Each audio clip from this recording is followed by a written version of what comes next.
Hello and welcome to PPC Live The Podcast, formerly known as PPC Chat Roundup. My name is Anu, the founder of PPC Live, and if you're used to hearing advice from PPC experts about how to ensure that we are keeping up with the ever-changing landscape, don't worry, you are still in the right place. But instead of relaying what the PPC experts are saying, I'm bringing the PPC experts to you. Every week, I'm going to be speaking to a different PPC expert about their biggest F-up, but also how they triumphed from it. So yeah, thus the name of the podcast. Today, we're going to be speaking to the fantastic Kate Luke. She's spoken on the PPC Live stage, and I'm so excited to have her share one of her early mistakes in her career. And one thing that I really loved about this story was not just about the mistake itself, but what she learned from it in terms of timing of when you implement something, adds a new thing, and create a new strategy or implement a new tactic. Because yeah, I'll be belaboring that point, so apologies for that already. So yeah, I hope we really learn about when to implement strategies and how to help us out, prepare ourselves for success even. Yeah, let's go speak to Kate. Hello, everyone. I am so delighted to have a very good friend with me on our podcast today. We've got Kate Luke on the podcast on PPC Live, the podcast today. Welcome, Kate. Hi, nice to be here. Oh, lovely. So happy to have you here. Kate is very much a seasoned head of digital with a deep-rooted love of technology and a profound passion for e-commerce, especially. She's got a track record of driving digital transformation and pioneering innovative online strategies. She's been in the industry since 2015, but very much been passionately delving into e-com for 7 years. In terms of fun facts about Kate, she loves sailing. And I threw this term at her and I'm glad that she took it on. I was like, Kate, you're a passenger princess, aren't you? You have that vibe. She's, yes, I am. I feel so mean. I love it. I wish I was a passenger princess for anything. But yeah, your parents live on a sailboat, is that right? Yeah, that's right. How did that come about? Like they don't They're care for crazy. living on the grid anymore. They want off the grid kind of living now, right? Yeah, they're just crazy. I love it. Oh, bless. And how often do you go and go to be a passenger princess on their sailboat? They're Scotland based, so as frequently as I can, but about 3 times a year. Oh, that's nice. Oh, Scotland is beautiful. I always And go it's there. so quiet. I love it. We don't always get the sunshine for the sunbathing on deck, but no, it's really tranquil. Oh, amazing. I love that. Thank you so much, Kate, for joining us today. We're trying to get guests on this show. Thankfully, I have been very fortunate that people are awesome enough and vulnerable enough to share things that have gone wrong in the past, because that is where we learn the most. I think for the first time in the last couple of weeks, I asked somebody and I told them the premise of the podcast and they were like, no, I'm still early in my career. I do not want to be sharing my mistakes. And I get it. It's a scary thing. So for those who have been so gracious to join the podcast, thank you so much, Kate, for joining us No today. worries. I think we've got to normalize it, like you say. Normalize it, and that is where the best learnings come out of, and that is where I feel like you can even build a trust with a client even better, because mistake happens and you deal with it the right way. You communicate with the client the right way, communicate with your manager the right way. They know that you're the kind of person who's not going to hide stuff, who's not going to be pretending that everything is okay when it isn't. And that's not what you want. You want to trust the good results that you're starts with trust, for sure. It starts with trust. So let's go through the story of where you've built trust with whether it's a client or a brand in the past. Kate, tell us the F-up you want to share with us today. Okay. The amount of shame I feel just telling you through this story, but it's going to be fine. Circle of trust and love. This is back in standard shopping days. So cast your mind back. Yep. And at the time, I was setting up product categories at ad group level. And I was doing it that way so that I could set target ROAS for each category. Yeah. And I was making quick changes. It was like the end of the day. And instead of setting their target ROAS of 400%, I set it at 40% for one of their ad group. Just like completely random, whichever one it was, like quick typo. Came in the next day and was like, what the blooming hell? Why has that one? Right. I retraced my steps and realized what I'd done. Yeah. And yeah, it was a bit of a shock. It was a bit of a shock. Okay. And that seemed like a very nice turnaround time. So it was like within a day, you came in on, let's say, the Monday, but the change happened on the Monday, and on the Tuesday, was it like that, or was it like a No, few days it was later? over the weekend. Wow. The other thing, I have a rule now: never make big changes on a Friday. Like, why do we try and mess up our own weekends? Yes. Like, just say no. Yes. Yes. That is even a point that has come up from a previous episode. Yes. That day, it's underrated, the whole making changes over the weekend. Try your best not to, When you're gonna have unless you're planning on working over the weekend and checking stuff on the exactly. weekend. If you've got eyes on, like Yeah. ultimately it doesn't make any difference. But if you're not gonna have eyes on, if you're traveling somewhere, don't do it. Yeah, absolutely. So you found the issue. You had the first eyes on it when you came in on the Monday, right? Yeah. How did you feel? You just get that stress response. Your heart's going and you're wondering, what do I do next? Is there anything I can do to undo? Yeah. I think start panicking, I think. Yeah. Yeah. And who did you speak to about it?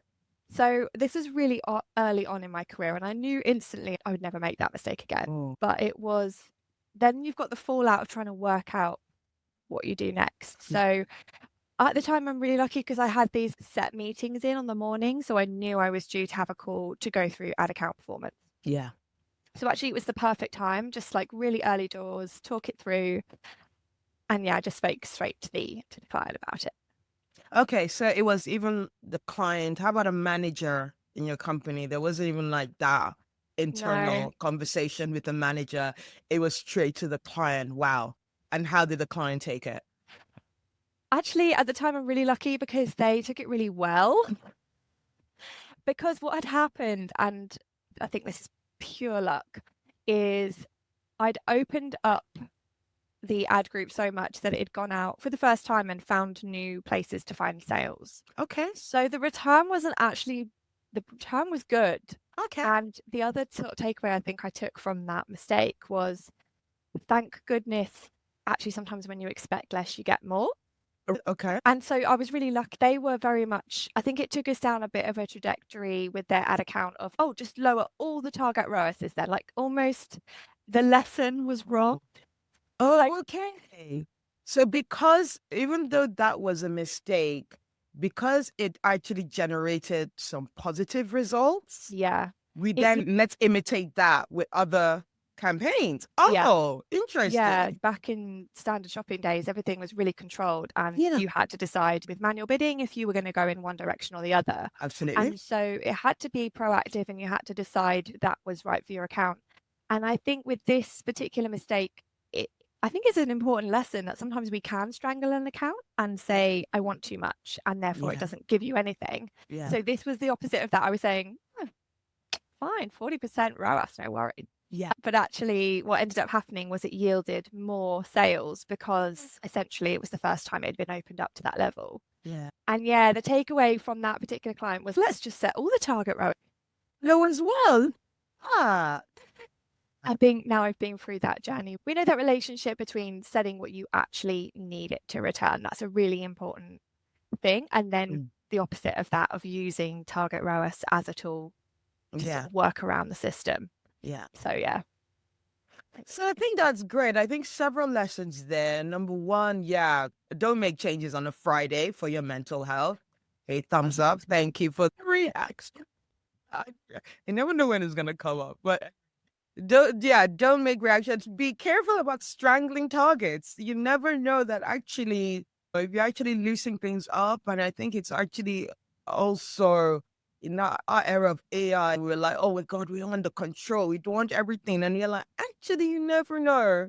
Maybe more like testing a safer environment. Don't do it as a mistake, but you never know what you're going to get out of it, kind of thing. So I'd say, would you say the client's response surprised you? Because I was going to ask, like, what surprised you the most about talking about that mistake? Definitely. I think that all goes back to building trust. So hopefully you've built enough of a trust with your client to be able to say, like, one, I cocked up, this has gone wrong. And also to work with them on a resolution that you both feel is going to work. So having an open space to discuss that. And if you haven't got trust with your client, that conversation is going to be much more one-sided on their side of, well, just do this, just do that. Yeah. I don't like working in that way. I like to have that back and forth. I think it's really important. So yeah, I think the thing that really surprised me was that even post the mistake, that was open to collaboration. You didn't feel like even after that you were like micromanaged, and it could be that management kept being worse. They still trusted you to just keep testing stuff. Yeah, definitely. Yeah, definitely. Amazing. And yeah, that's another thing to take away from this. Mistakes doesn't mean it's the end of the world. Mistakes doesn't mean you get fired. Mistakes doesn't mean all of a sudden your clients don't trust you. In few instances, it will happen, but I think it very much depends. And I know that I actually feel like the previous guests who have said that the clients have decided, oh, no, we don't want to work with you anymore, have regretted it. Like one of the guys, my guests, Peter Guba, he was like, yeah, I made the mistake. I came back, I rectified it and everything. But it's like the client was looking for an excuse and was like, oh, yeah, we found someone else. But what it actually transpired was that the other else was cheaper. They wanted it cheaper. They used just, you've made a mistake. And so, we don't like you. And obviously classic, he still had access to the accounts even after they took him off, and he saw the performance tank. And you're like, it is all the time. And I think when you have a client that wants to operate in that way, I'm a big believer in it's just not worth it, because they're not valuing your work. They're not valuing how important paid advertising is to their business. So they're not in tune with their business. And that can be a really difficult client relationship to manage. So actually, maybe they did him a favor. Yes, absolutely. So everybody, listeners, do not be panicked when a client starts thinking, oh, yeah, you made a mistake, I'm going to walk away. They may be doing you a favor, because honestly, if you're bringing more sales like this mistake did, actually brought in more sales, actually opened you guys your eyes to the fact that maybe we actually need to be lowering the targets for the other campaigns. A client should be willing to accept that. If they're not, you should be wary of working with that kind of client. It should be about the sales, whether it came through a mistake or not.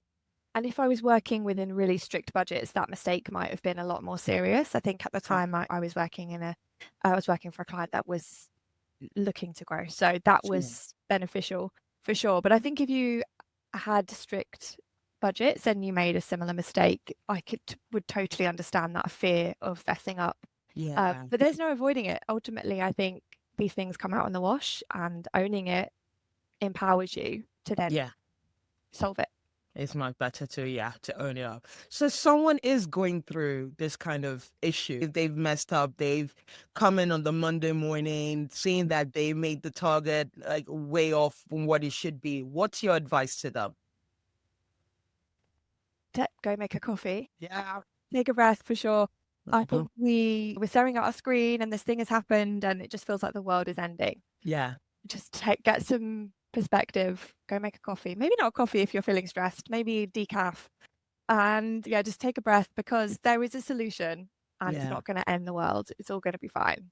Yeah. No, absolutely. Take a coffee, take a deep breath, find the solution, and don't hide away from the client is what I'd add to it. Don't become elusive and the person that can't be contacted. So no, yeah. So I think you've mentioned it, but maybe if you have another one in the bag in terms of how did it teach you in terms of a change in process of how to do things? So for sure, don't make changes on a Friday, but anything else? That's a big one.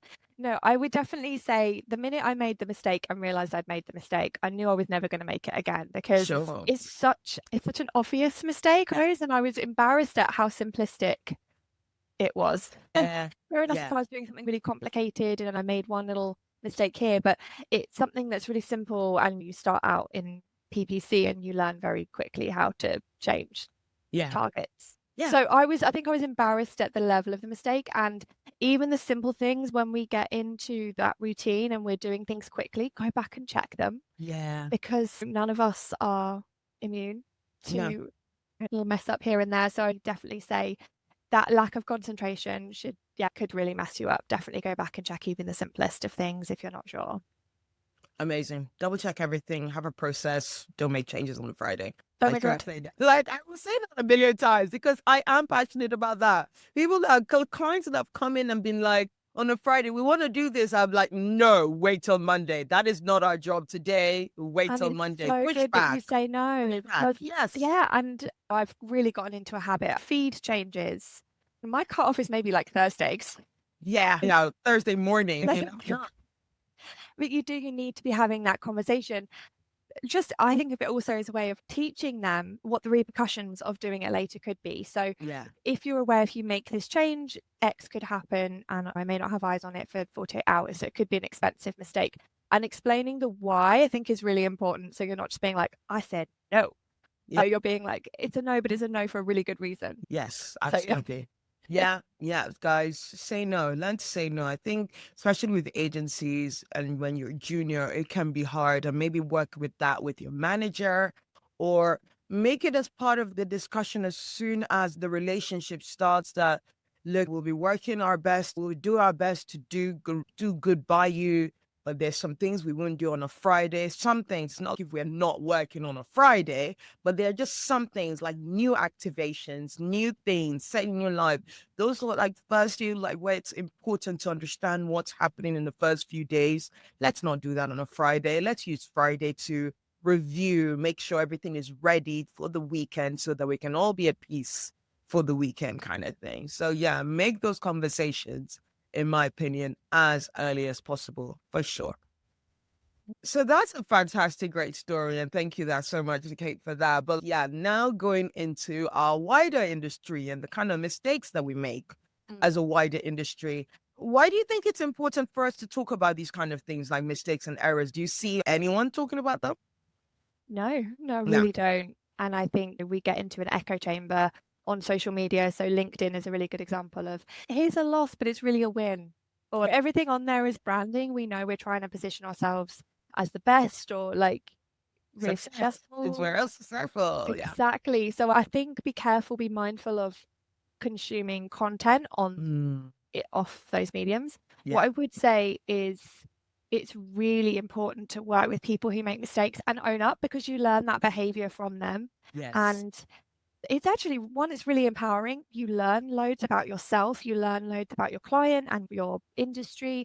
But I also think we need to be setting an example, don't we? Because otherwise, if everyone's so afraid of making a mistake, they're never gonna sign on in the morning, because there's that risk. And the more technical you get and the more pronounced you get in your abilities, the more pronounced the mistakes might be. So we need to be able to exist within a safe enough space that we can cock up.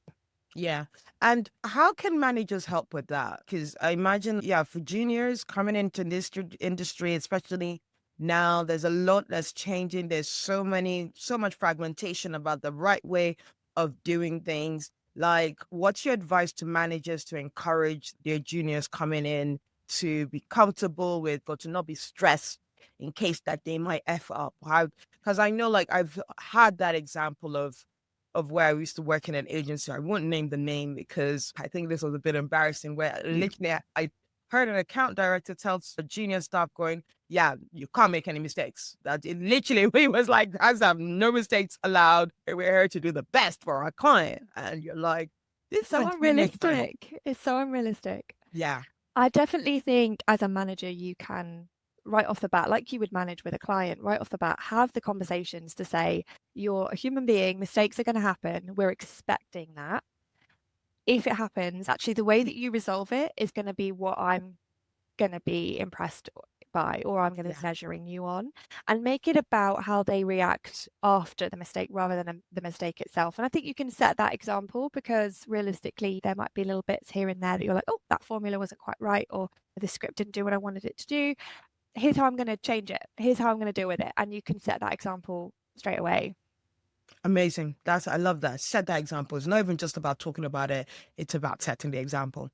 Okay, now doing a little bit of a tangent into the world of AI and how we use automation. You talked about your mistake went way back to a very wistful time, pre-PMAX, before PMAX and all those kind of things, and where it was standard shopping and where things seemed a bit more sane. What are the biggest mistakes, would you say, on a very as tactical as possible as you can get in a specific thing, whether it's smart shopping or in terms of bidding or ad copy, that there's a big mistake that people make that you've experienced in AI, whether it's you or something that you've audited?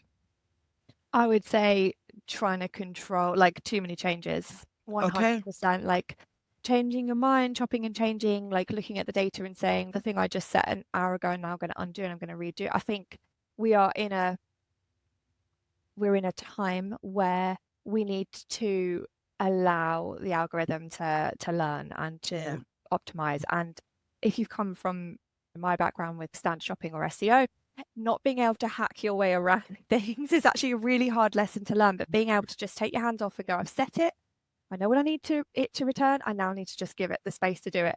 Hold your nerve. I would say definitely I'm not seeing enough of that. And it's not to say if there isn't a massive mistake with targeting or something that isn't quite right, go in and make the change. But if you're not quite sure and you're just pressing buttons, I think people just tie themselves in knots. Yeah. Yeah, absolutely. I think that whole learning period, Google have been talking about it, Microsoft talking about it. And if you make a change, it can take 2 weeks. And I don't think it really sits in people's heads that they're like, that learning period is important. I think they weren't talking about it before, and they probably saw that people were just making so much changes. So they made it part of the system that and made it like just obvious. They made it so clear to us that if you make changes too quickly, it resets and it's learning from a different point of view. And what you can't really take this as statistically significant as a result for what to do. So you've got to be really careful with how you're approaching things. Yeah. And I think people still mess that up. They see that learning period. There's so many questions about it. They're like, if I do this again, does it hit the learning period? Yeah. No. I think to your point as well, if you're making tons of changes, you can't isolate the change that hopefully made the improvements in the data. So ultimately, you want to be able to isolate that and look at the cause and effect. And if you've gone in and made 3-4 massive changes to the strategy, you're not going to be able to do that. I would say commit to the thing you want to change and go in and do that and let it do its thing, and then take your learnings and then do the next one. Yeah. Do you have any timelines that you'd tell people to wait for at least, or does it depend on the data? It depends how much data is going through, for sure. Because although we get given that best practice 2-week marker on people, we've all seen it come out of learning much quicker than that if you've got tons of data going through it. Yeah. So it very much depends on the client. But yeah, on the whole, I would try, if I haven't seen, even if it's come out of its learning period, like it hasn't got that label on it anymore. Yeah. If I'm not seeing the results I want and I'm still in that initial 2 weeks, I'll still say it's gathering data, because it probably is. And that optimizing doesn't just stop when, that label comes off the campaign. Yeah, I think for me, it very much depends on how much data's gone through it. Yeah, absolutely. Very much depends on the data. Okay, we're going to leave that there for now. Thank you so much for joining us for this episode. I really enjoyed that conversation. I'm so much in agreement with you with all those lessons and feedback that you've given us today. We should definitely remember that and take that and keep it in our hand. That's a Nigerian proverb. Keep it in your right hand and take it away and hold it with you. These kind of lessons are really important, whether it was when we were doing things years ago. There's some things that have never changed when it comes in our industry. So I love even the lessons that we hear from people earlier in the career that I'm literally like, yes, remember that for right now as well. Remember that for our world of AI and data privacy and everything. Remember that for right now. So thank you for those great lessons. Now, a last final question that has nothing to do with PPC, nothing to do with bidding or AI. If your PPC career were a movie, what would be the title? Oh my gosh, that's such a good question. Why haven't we made PPC the movie yet? Because that's going to be banging. It will. There'll be too much infighting. Oh God. I would probably call it Set Yourself Up to Succeed. You're nice. Because it's something that I keep with me wherever I go, whatever I do. If I haven't set myself up to succeed, given myself enough time, done enough learning, read the pre-interview questions for a podcast, these things are so important and we can't always follow them. But I think if you can, absolutely set yourself up to do well. Yeah. Set yourself up to succeed. You definitely have all these years. And that's how I know that you meet some people and you're like, you've got a long career ahead of you. You'll only leave if you want to. And maybe you might decide that you do want to get behind the wheel of a sailboat permanently one day. Passenger princess. I love that idea. Great, from passenger princess to captain. Wine. But yeah, apart from that, I'm sure, your career in paid search will be long and fruitful, and excited to see that. Thank you, Anu. Honestly, you've been the most welcoming person within this community, and PPC Live has been such an important resource for me to be able to do this back and forth and learn through other people's mistakes as well. Yeah, I'm so grateful. Oh, it's a delight to do. I learn a lot from it as well. Each episode, I'm literally like, I'm glad I did that, because, oh my God, I learned something new too as well. Yeah, it's such a delight. Anyway, on that note, Kate, thank you so much for joining us today. And yeah, hopefully we'll catch you later. Thank you. No, before we catch you later, where will we catch you later? Look at me trying to preemptively. Are you on LinkedIn, on Twitter? What platforms can people hear some of the fantastic ideas that you put out there? LinkedIn, and I promise I will try not to put out content that's like shiny, happy, everything's perfect. More honest LinkedIn. content is what we want. Absolutely. Amazing. Fantastic. Thank you for that, Kate. Bye. Thank you so much, Kate, for sharing that very honest and transparent advice with us. Remember, say it with me again. Do not set any new campaigns or implement any new strategies live on a Friday. Really, save yourself the headache. So please take that on seriously. For all the information and the full transcript of that fantastic conversation, go to podcast.ppc.live, and you'll get the full transcript and show notes and whatever level details of that podcast that you want to see, hear, or listen to. And of course, for our update, I'm so excited that by the time you'll be listening to this, it'll be probably less than 3 weeks to our fantastic PPC Live barbecue that we're going to have. It's going to be it's going to be very similar to the events that you've come to know and love, where we're going to have 3 fantastic speakers: Paul Salome, we've got Jeremy Curti, and Aisha Youssef, who are going to be talking about e-com, PMAX, ensuring you're making the most out of your Google Ads campaigns. And we're even going to be preparing you for Q4 already. Already, you say? Yes, already, because if you're preparing for Q4, in Q4, it's too late already. So make sure that you prepare well and come and join our conversations. And it's going to be hosted by the fantastic Tug Agency that's going to be around the Shoreditch area. So it's going to be a very lovely rooftop event. We're going to have a barbecue up there, and we're just going to have the best time having our iconic PPC team meeting that we're going to have. We took it to the US in about early June for SMX Advanced, and they loved it there. So I'm sure you will love it when we have it in the next few weeks. So please join us for that. Go to ppc.live for your tickets. Now all our sales, all our early bird sales are done with. It's general admission sales, but that's still only at a mere £44 for such a fantastic event. So please join us there. And before I leave you, I am also delighted to share that I'm taking on coaching clients. So for 1 hour, one-to-one session, you can book me. Just go to themarketinganu.com so that we can help each other. So I can help you. Not even just not helping each other. If you're going to give me money, I'm helping you to ensure you're making the most of your ad spend. I'm ensuring that you have confidence in your career, and really just trying to mentor you in this journey of doing digital marketing. So go to the Marketing Anu to book some of my time. So I hope you've enjoyed the show today, and I look forward to bringing more PPC F-ups and triumphs next week. Bye.